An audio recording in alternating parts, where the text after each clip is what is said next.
for inviting me to speak today about the urgent need for federal voting rights legislation. I'm especially grateful that the members of the Rules Committee have come here to the state of Georgia for its first field hearing in 2 decades, and we'll hear from Georgia advocates, many of whom I've worked with and alongside across the years, like Helen Butler, who have long been on the ground in this fight, and they can speak extensively to the detrimental impacts of voter suppression in Georgia.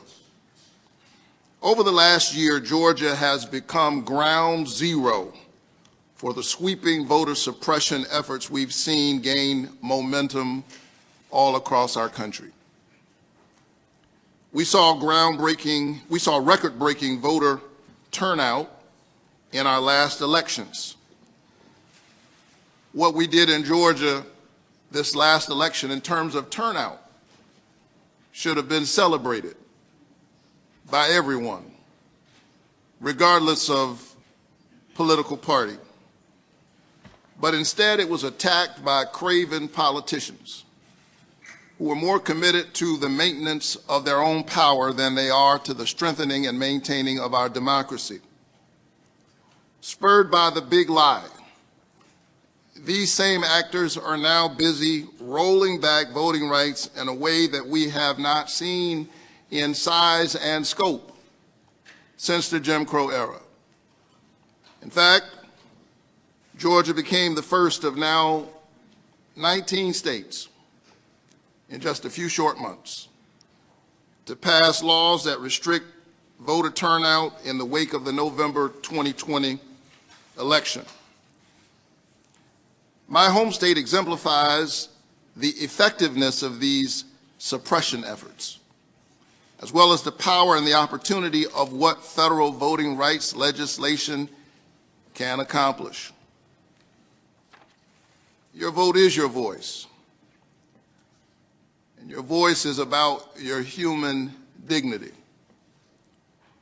To fight for voting rights is to fight for human rights. There's nothing more noble, more important for us to do in a moment like this.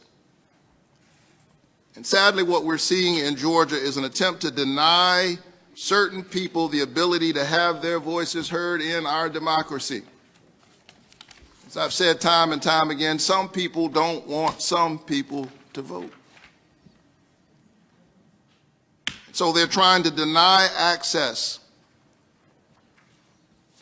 to the ballot, to set up hurdles that voters have to cross as if voting is a privilege and not a right. So this new law in Georgia, SB 202, would make voting harder for countless Georgians by creating these hurdles that voters have to jump through in order to request an absentee ballot, while also reducing the number of drop boxes where voters can return their ballots, by making it harder for community organizations to assist voters, whether from requesting a ballot to just handing out a bottle of water, by letting a single person make unlimited mass challenges to the ability of other Georgians to vote, clearing the way for baseless accusations. Imagine that, your neighbor being able to challenge countless numbers of other citizens and their right to vote. And then even if you clear all of those hurdles, even if you are registered to vote and you got your ballot in the door, your ballot still might not be counted. Because this new law also allows partisan officials in the state legislature to control our state board of elections and take over local elections. And it allows them to engage in these takeovers even while the votes are still being cast. This is a recipe not only for voter suppression, but for chaos in our democracy. But if we pass federal voting rights protections, which the Congress has the ability and the constitutional right to do, we can reverse these restrictions. We can provide a baseline for voting, basic standards that apply no matter what state you live in. We can pass legislation that would create uniform national standards so that your right to vote cannot be challenged. We can protect the freedom of voters to decide how they want to vote, whether it's on Election Day, during early voting, or by mail.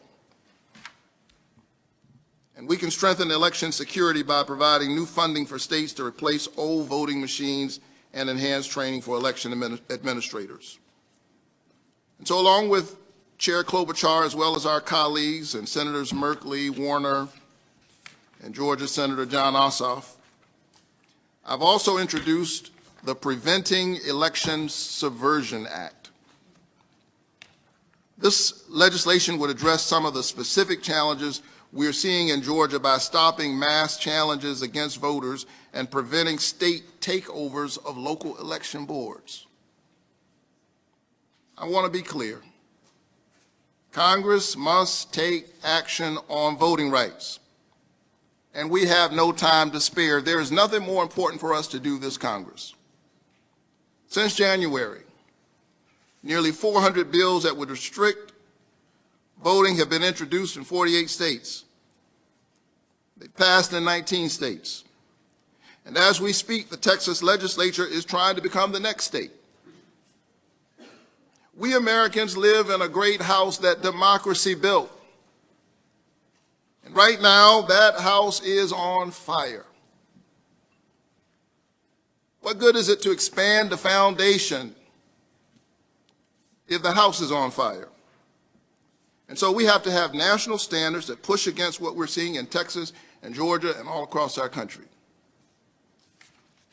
And while our brave brothers and sisters in the Texas legislature have risked so much to stop this effort, I am disappointed that some members of the United States Senate could not even bring themselves to open up debate on this critical issue. That's what went down the other day in the Senate, not the bill, but the ability to have a debate on the maintenance of our democracy. I submit that voting is not just an issue alongside other issues. I believe that democracy is the political enactment of a spiritual idea, this notion that all of us have within us sacred worth and thus the right to help determine the direction of our country and our destiny within it. Voting rights provides the framework in which all of the other debates about issues impacting our lives takes place. Infrastructure, climate change, healthcare, you name it, all critical issues, but democracy is the framework. And so Congress must act. Congress has a unique responsibility to protect voting rights for every eligible American. To put it plainly, we're only able to work on these issues because someone voted to send us to Washington, and woe on us. Shame on us if the people send us to Washington to stand up for us, for them, and we won't stand up for their voices in their own democracy. So I want to be clear. We're only in the beginning of this stretch. Our fight has only begun. And I'm going to keep working in earnest with my Senate colleagues to pass voting rights legislation and to do it this Congress. As I conclude my remarks, I can't help but reflect on the fact that we are in the Center for Civil and Human Rights. And I think of Congressman John Lewis, whom I knew personally. He was my parishioner. I was the pastor, but he clearly was the mentor. And as I was preparing to preside over his funeral, I asked myself, what was he thinking about as he crossed that Edmund Pettus Bridge? I assure you, he wasn't thinking about winning a Presidential Medal of Freedom. He wanted to win voting rights for every citizen because he was a patriot in the best sense of the word. Sitting in this shrine to civil and human rights, I cannot help but reflect on the words of Dr. King, who said in 1957, "Give us the ballot, and we will place on the benches in the South judges who will do justice and love mercy.